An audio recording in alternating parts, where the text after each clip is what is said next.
USB to wireless connection method. After USB switcher's wireless connection, double-click the box switch button.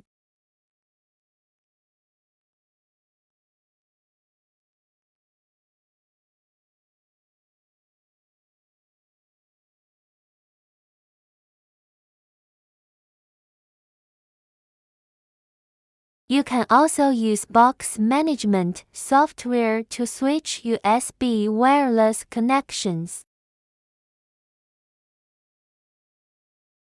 Right-click this computer, click Management, open the Device Manager port, find the USB port, find the corresponding port in the box control software, click Connect to control it.